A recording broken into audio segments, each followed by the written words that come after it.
I would say that to a certain extent, steroids are going to be our, I don't want to say last resort, but they're going to be something we do if the basic things don't help. So if a new patient comes in who has itchy, uncomfortable skin, the first things we want to ask are, is there a clear trigger? And for some patients, there's no doubt you can just make some small changes and get their skin better without ever having to use prescriptions. For others, it may be dietary and other lifestyle changes, so there's a little bit of that work that has to be done. Welcome to the Healthy Skin Show with Jennifer Fugo, where we're flipping everything you've been told about your chronic skin issues upside down and connecting you with alternative solutions your dermatologist never told you about. Welcome back to episode 104 of the Healthy Skin Show.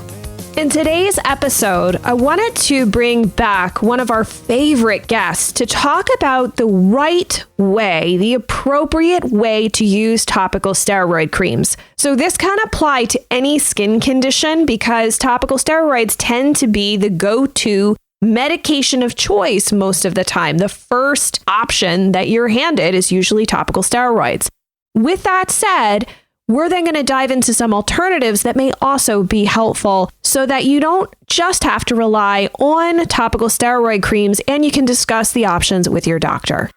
Since the conversation went a bit long, because frankly, it was super interesting, I think we should just dive straight in. Hello, everyone. Welcome back. Today's guest is a guest you may remember who, by the way, has the all-time record for the #1 most downloaded podcast on the Healthy Skin Show. If you don't remember him, his name is Dr. Peter Leo, and he's a clinical assistant professor of dermatology and pediatrics at Northwestern University, Feinberg School of Medicine. He received his medical degree from Harvard Medical School, completed his internship in pediatrics at Boston Children's Hospital, and his dermatology training at Harvard, where he served as chief resident in dermatology. While at Harvard, he received formal training in acupuncture, and he's written a textbook on integrative dermatology and has published over 100 papers. Thank you so much for joining us again, Dr. Leo. Thank you for having me back. So today, and I appreciate that you're willing to talk about this, we are going to talk about how to use and not use topical steroid creams. I love it. And I feel like this is a little controversial because I think, and so you're the expert on this, but are there actually guidelines of how to use them according to the who's who of dermatology, or is it sort of a little bit of a Wild West still?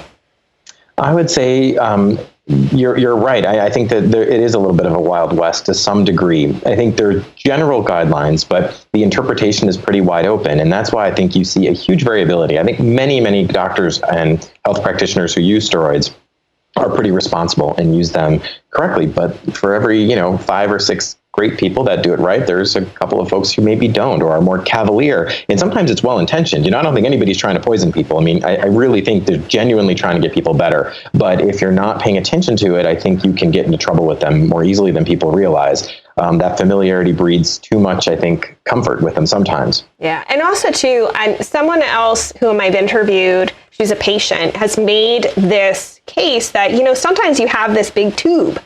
And even though you're told to only use it for a certain period of time, when an itch starts happening and you start scratching, you're like, well, let me just get the tube of cream. Right. And so you think it doesn't matter that you start maybe using it a little bit more than you were directed to. Before you know it, you're using it all the time.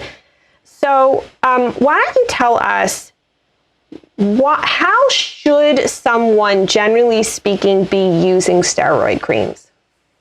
Absolutely. So, I think I love the way you think about health and disease too. And I think that's why I really enjoy talking with you about it too. I would say that to a certain extent, steroids are going to be our, I don't want to say last resort, but they're going to be something we do if the basic things don't help. So if a new patient comes in who has itchy, uncomfortable skin, the first things we want to ask are, is there a clear trigger? Is it that they're putting a product on that's irritating them? Are they using a harsh soap? Are they letting sweat stay on after the exercise, which is irritating them? All those basic things. And for some patients, there's no doubt you can just make some small changes and get their skin better without ever having to use prescriptions. For others, it may be dietary and other lifestyle changes. So there's a little bit of that work that has to be done. But As you get to the more severe patients or those who are really uncomfortable acutely, people are like, I can't sleep, my skin's really driving me crazy. Then, we want to help with that suffering, want to help with the disease. So we would use the steroid because they've been around for a long time. They're really reliable. I mean, I would say nearly 100% of patients will respond to the appropriate strain steroid, which is kind of amazing. There are a few things like that in the world where you can count on it to work. And when used correctly, they're pretty safe. They're also accessible because they're pretty inexpensive. Most patients can literally just go to the pharmacy and get them, as opposed to the fancier new medicines where I get 6,000 letters back and a fax and I have to do a prior authorization letter. So all these things, I think, make it very easy and a reasonable first line. So my general overarching principle is we want to use them for as short a time as we can to get things clear. For most people, if you're dosing correctly, you're talking about 3 to 5 days. That's it. Wow, 3 to 5 days. Honest to goodness. And you'll hear other people say 2 weeks, but I really think if you're needing 2 weeks to get better, A, you're probably underdosing it, and B, maybe you're not appropriate for topicals at all. Like that, to me, you're pushing the limit of too much. And then once you're better, I really want to have a backup plan. Now, if it's a very self-limited thing, you got into some poison ivy, 5 days, you're much better. Maybe a couple extra days if it's a really bad case, you fell on a whole thing and you're miserable, but then you're done. So poison ivy, you got allergic contact dermatitis, you are done. You should not need steroids until next summer. If you happen to fall into poison ivy again, hopefully never again, you will learn your lesson, Exactly. right? But if you have chronic disease, well, if you just stop cold turkey, then what often happens is 2 days later, people say, well, now I'm itchy again. So what am I supposed to do now? So the general rule would be we'd use the steroid for a certain number of days, and then we take at least that much time off. So if it's 3 to 5 days on, then we take, 3 to 5 days off. If we do that, we find that most patients can keep that up very, very safely for probably, an indeterminate period of time. You could do that kind of indefinitely and still be fairly safe. I still don't like to see it equal because I think that's still right on the line. My favorite is when people say I used it for a few days and then I had 2 weeks of nothing. I was fine. And then maybe a couple days, my arms were bugging me or my legs started getting itchy. That to me is really safe and appropriate. As you get towards that halfway point, and then of course, as you're beyond the halfway point, it's like, well, I used it for 7 days. I was much better. And then I had 2 days off. And then I used it for the last 8 days. Then I had a day off, but then I was really, like, whoa, you're way overusing. So that 50% mark, I think, is a good rule of thumb. And for somebody who is using it every single day and can't seem to stop, obviously you can't diagnose a specific problem, and there's so many different reasons why people can have rashes. There's so many different reasons. If someone is at that point where they literally cannot even get any relief at all without using it every single day and multiple times a day, at that point, is there something maybe they should go back and ask their dermatologist about that, or even just to share that with the dermatologist that they're kind of they're stuck? Big time. I mean, I think that's why we usually will do that 4 to 6 week follow-up for almost everybody. And that one of the key questions I'm asking is, how often did you need to use your steroid? So if they say, I saw you a month ago, I've only used it like 10 days total. I'm like, great, you're doing great. This is fine. This is appropriate. I'm going to see you again. I'm not just going to give you 11 refills and say good luck. So I'm going to check in again to make sure we got this under control, because what we really want to see is over time, a damping effect. I want to see the disease getting less. I want steroid use to be going down. I want overall health to be improving. If we're going the wrong way, it's like, well, it was really good in the beginning, but now it's getting worse. Can I have something stronger? Can I get more? Can you give me a prednisone? It's like, we got to hit the brakes. Okay. And we wrote this little paper. I wonder maybe we can even share it, in the notes, because it's freely available. It's in Practical Dermatology, kind of a dermatology magazine. And I think it's kind of neat. We kind of talk about these graphs. So we're trying to get the word out. But as you said, Jen, it's controversial. I think some dermatologists look at this and say, oh, come on, where are you basing that on? What is that? What's the science behind that? And I would say there really isn't great evidence for a number. But a rule of thumb, just clinical experience, I feel that if we can be mindful of it, even if you don't stick to that 50% or better, being mindful of how much we're using is important. So for those patients who are using it every day, and there are people who need it every day, to me, this tells me it's the wrong treatment for them. This just says, okay, I know you need it, but we're not doing you any favors by letting you use it every day or having you use it every day. We want to go a completely new direction. Again, maybe that means starting over. What's the correct diagnosis here? Are there driving factors? Is it a dietary issue? Is it a contact in the environment? Do we need to go on a systemic agent? There's all these new non-steroidal things that we can use to help. Light therapy being one of my favorite things to start with, and so on and so forth. So we want to be paying attention to that. And I think in a busy clinic, you're seeing a lot of patients. If it's not your favorite thing, it's my favorite thing. It's what I'm interested in. I want to help these folks and learn about it. But if you're not, you're just like, oh, here's a refill. Please go. Thank you. I'm glad you're better. Keep using it. Here's 11. And you get a 1 pound jar of triamcinolone. You can do a lot of damage doing that for, every single day for a year. Yeah, and I actually want to share with everybody who may or may not know my story. I did use topical steroid creams when my hands were flaring. So I don't want anyone to think that you're a bad person or you're doing something wrong if you do need it. I could not have gone without it. My hands would just become too devastated and I couldn't function as a result. So I would use it as sparingly as possible. That was the warning from my dad, who's a doctor. Use it little and for as short a period of time as humanly possible. And I was like, okay. So the point of this conversation is not to say to be pro or against. The point is for all of us to have a conversation about how to use this responsibly if you choose and feel that this is something that you want to opt for on your journey.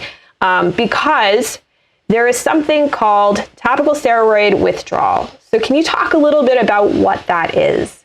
Absolutely. So it is a new, more, I would say, newly recognized. It's probably been around for a while in different forms, but I think now we're starting to recognize it. I would also put an asterisk that it's controversial. Many of my colleagues say it's baloney, it's not a real thing, or it could be real, but I've never seen it, which makes it really tough. You're kind of talking to skeptics about it, which is always really hard. But I think it's real. I'm pretty confident this is a real thing, and I have a group of patients who have this, and I think that there's probably something about those patients. I think if you give topical steroids to a population, there are some people that truly you could probably use it every day and have minimal risk. Because I have patients who do that, like inappropriately using, Uncle Bob's steroid creams on the baby for like 2 years, and I'm like, oh my God, and the kid's totally fine, and they can stop and everything. It's like, wow, okay. So some people are really hardy and resistant. Other people, it seems like they can even use them pretty appropriately, or maybe even what I'm saying, like that 2-week rule, maybe they're not even violating that, but then it kind of breaks their skin and they really become dependent on it. And then if they stop it, they go through this terrible withdrawal. Now, what we put in this little paper is we talked about what the pattern we tend to see, or at least, again, I don't have that much experience with it. Even I only have a few dozen patients that I really feel comfortable saying this is TSW, this topical steroid withdrawal. There are many more patients that maybe fit into it, but again, we don't have a great way to diagnose it, so I'm still learning a lot about it. But they fall into this pattern of increasing use. Each time they want something stronger, they need a little bit more. That time between flare-ups is actually getting smaller and smaller. So I feel like when I see that, now I'm really trained to pick that up really in the first or second visit. I don't need to know you for 2 years. I just need to see you a couple times in a row. And if you're trending up, it's like, we got to hit stop. We can't go down this path. For those patients, I really try to avoid steroids altogether, or at the very, very least, I'll use it as an adjunct to smaller areas. So maybe that's a patient who says, we're going to start phototherapy because we need to get this under control, or we're going to put you on some of the really severe cases, cyclosporin, an immunosuppressant, or the new dupilumab medicine, the shot. We got to get everything calmed down from the inside. We can maybe use a little spot treatment, but my goal is to wean you off. So for these patients that are in withdrawal, it's really confusing too, because you would think that, let's say you've used steroids for a few years, well, we know they're completely out of your system. Probably within a few weeks, you probably can't detect much of it. And for sure, within a few months, it's gone.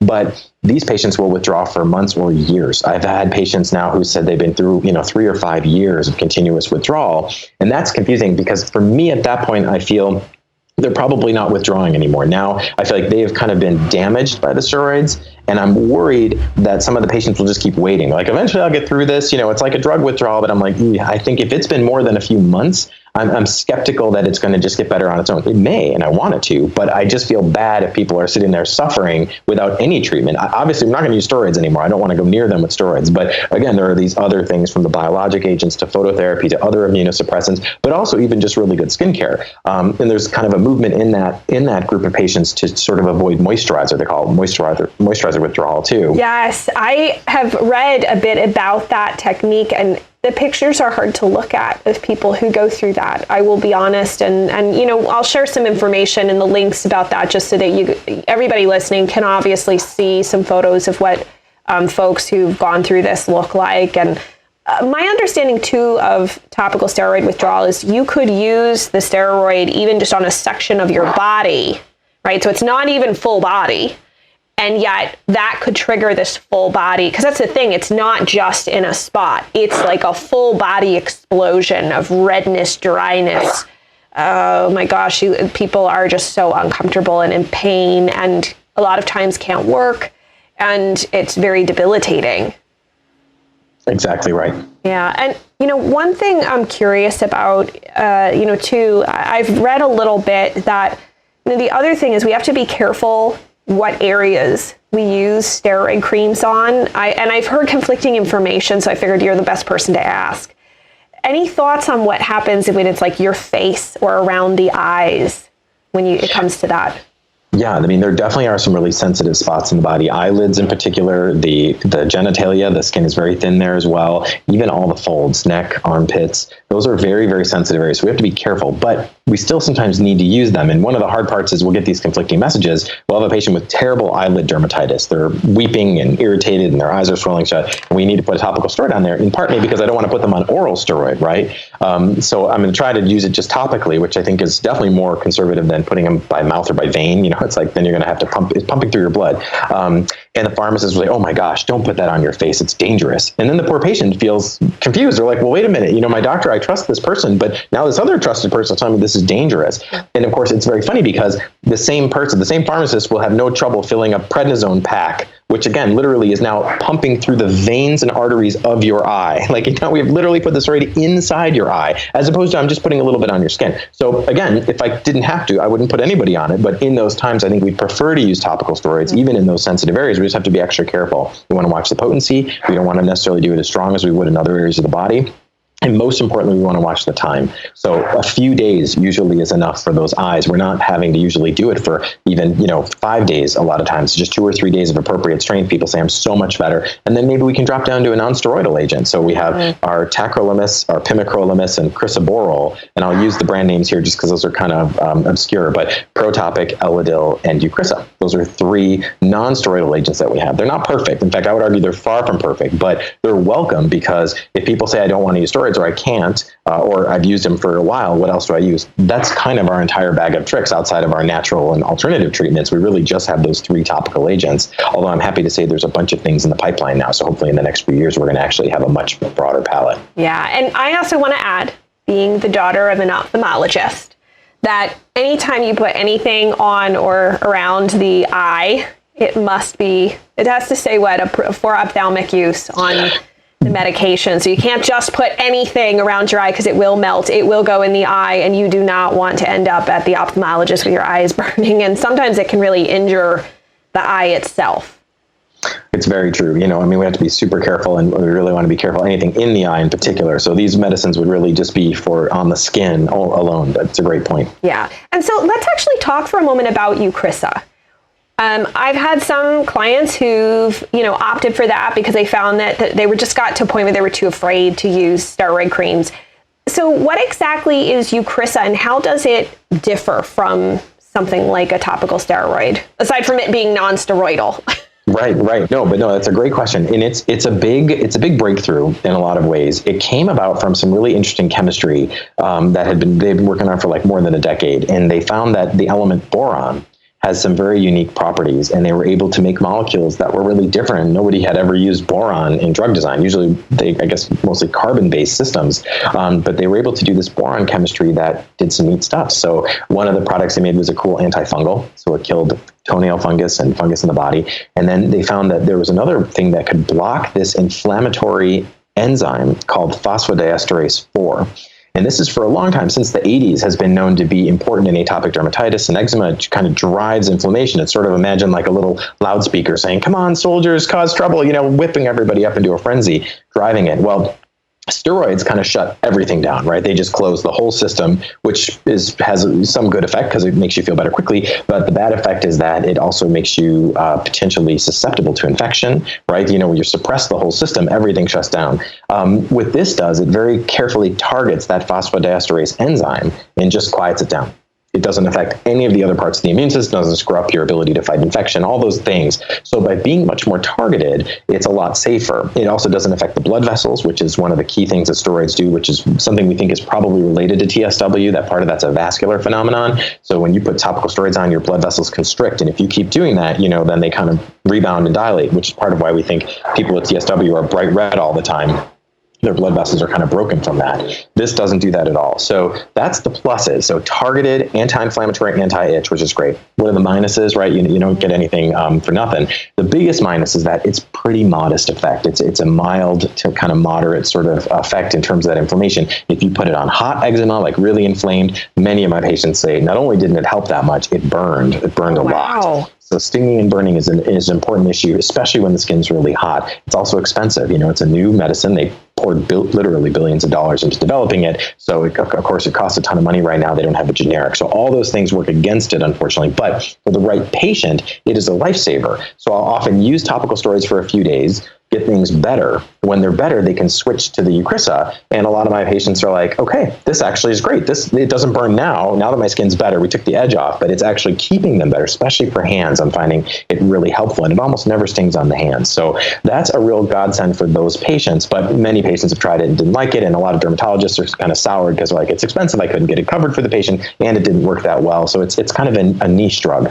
And I wanted to ask you, because I know we talked about the PEA. Mm-hmm. Can you just share with people, what is that if they've never heard of it?